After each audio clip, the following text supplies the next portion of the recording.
नमस्कार, आप देख रहे हैं डॉक्टर साहिब, आपके साथ मैं हूं मुस्कान और आज मेरे साथ मौजूद है डॉक्टर दीपेंद्र कुमार राय। दर्शकों, आपको बता दें कि बिहार के जाने-माने फेफड़ों से जुड़े विशेषज्ञ हैं और साथ ही प्रोफेसर इन हेड है पल्मोनरी डिपार्टमेंट एम्स पटना में। सर नमस्कार, बहुत-बहुत स्वागत है आपका। नमस्कार। सर, आपसे हम जानना चाहेंगे, अगर हम बात करें आईएलडी की, बहुत सारे डॉक्टर ऐसा कहते हैं आईएलडी, इसे लंग फाइब्रोसिस भी कहते हैं। अगर हम आम भाषा में इसे हिंदी में कहें तो जिसे फेफड़ों की सिकुड़न कहते हैं। और इससे आज कहीं ना कहीं बहुत सारे लोग ग्रसित हैं, बहुत सारे लोग परेशान हैं, आते हैं, आपके पास भी आते होंगे शायद फेफड़ों के सिकुड़न लेके कि कैसे क्या होगा, इसमें क्या करना है, नहीं समझ पाते। आपसे जानना चाहेंगे, अगर ऐसा, पहले तो इसके सिम्टम्स जानना चाहेंगे कि इसके सिम्टम्स क्या होते हैं, कि लंग्स का अगर किसी को सिकुड़न हो रहा है लंग्स में तो इसके सिम्टम्स जानेंगे, और साथ ही अगर ऐसा हो रहा है तो क्या करने की ज़रूरत है, क्योंकि कई बार लोग बहुत ज़्यादा घबरा जाते हैं ऐसी बीमारियों से।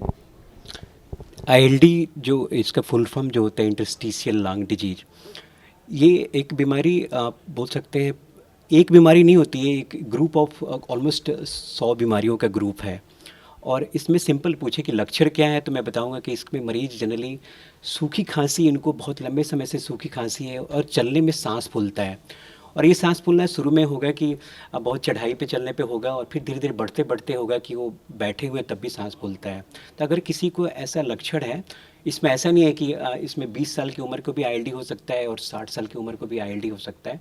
तो आईएलडी के ग्रुप है, ऑलमोस्ट इसमें 100 कंडीशन है और हम लोग काफ़ी केसेस देख रहे हैं। आप पूछे तो हम डेली ओपीडी में ऑलमोस्ट 3-4 केसेस देख रहे हैं। और मैं पर्सनली आईएलडी क्लिनिक अपने यहाँ रन करते हैं, यहाँ एम्स पटना में पल्मोनरी मेडिसिन विभाग में। एवरी वेंसडे हम लोग 2 बजे देखते हैं, क्योंकि उस मरीजों को डिटेल वर्कअप करना पड़ता है कि उस 100 बीमारियों जो मैंने बताया उसमें से एग्जैक्ट कौन सी बीमारी है और उसके अनुसार ट्रीटमेंट चलता है। और क्योंकि ये भी बीमारी एक तरह से समय के साथ बढ़ती जाती है और पहले मरीजों को तकलीफ कम होती है, बढ़ते बढ़ते मरीज को कुछ समय बाद ऑक्सीजन की ज़रूरत पड़ती है, उनकी लाइफ काफ़ी हैम्पर हो जाती है।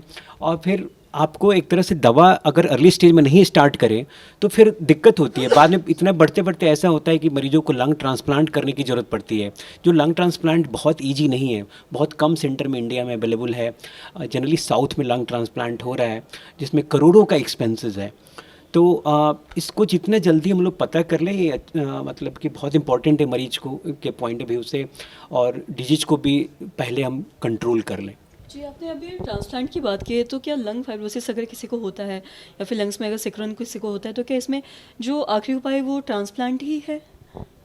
सारे केसेस में नहीं, लेकिन आईएलडी बीमारी में अगर लास्ट स्टेज में अगर पेशेंट को कोई दवा काम नहीं कर रहा है और डिजीज इतना प्रोग्रेस कर गया कि अब और कोई ऑप्शन नहीं है, तो फिर लंग ट्रांसप्लांट करना पड़ता है।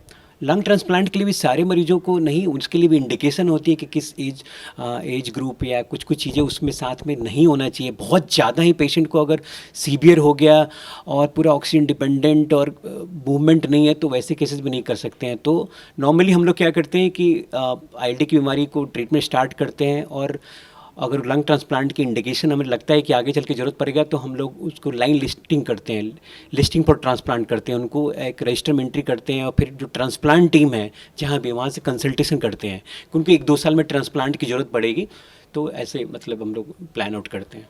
जी, और साथ ही आपसे जानना चाहेंगे, अगर ट्रांसप्लांट की ही बात करें तो जैसा कि आपने बताया कि ट्रांसप्लांट बहुत कम जगह होता है और साथ ही साथ इसका जो एक्सपेंस है वो भी काफ़ी ज़्यादा आता है। मैं आपसे जानना चाहूँगी, अगर कोई ट्रांसप्लांट करवाना चाहता है तो इसके प्रोसीजर क्या हो, साथ ही साथ क्या लंग, अगर किसी को ट्रांसप्लांट, तो ये लंग किसी से भी ले सकते हैं, इसके क्या कुछ प्रोसीजर है, आपसे जानना चाहेंगे।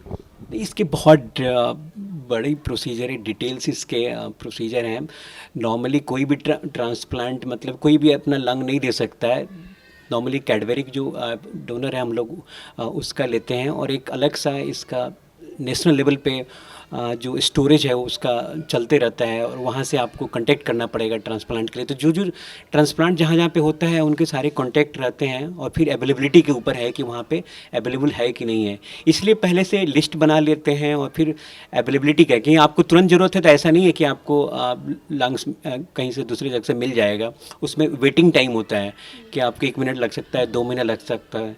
तो इसलिए आपको अगर किसी को लंग ट्रांसप्लांट की अगर इंडिकेशन है तो उस डॉक्टर को नॉर्मली ट्रांसप्लांट टीम से कांटेक्ट रखते हैं, और फिर अवेलेबिलिटी के हिसाब से फिर वो लोग और करते अगर हैं। घर परिवार वाले अगर किसी को ट्रांसप्लांट करवाना चाहे या देना चाहे तो क्या ये पॉसिबल है? नहीं, जैसे किडनी में हम अक्सर देखते हैं, ऐसा होता है? नहीं नहीं नहीं, ऐसा इसमें नहीं होता है, नहीं होता इसमें नहीं ऐसा। होता। तो सर बहुत बहुत शुक्रिया ये तमाम जानकारी देने के लिए। तो आशा करते हैं दर्शकों की जो तमाम जानकारी है आपके लिए लाभदायक रही हो। तो आज की इस वीडियो में इतना ही।